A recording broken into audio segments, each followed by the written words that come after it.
दिया है leg side पे, कोई फील्डर मौजूद नहीं और देखना होगा ये 4 रन सामना करेंगे बाबर पठान फील्डर से मिस फील्डिंग हो रही है, अब देखना होगा और 4 रन आएंगे। अच्छा अच्छा शॉट यहाँ पे कहेंगे बाबर के बल्ले से आता हुआ 6 रन, बेहतरीन छक्का यहाँ पे बाबर ने लगाया है।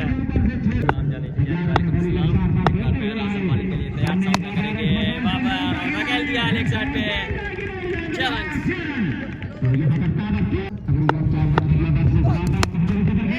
शमन आया है अपनी कोटा का तीसरा ओवर कराने और यहाँ पे धकेल दिया है स्टेट पे, फील्डर मौजूद है लेकिन देखते ही रह जाएंगे।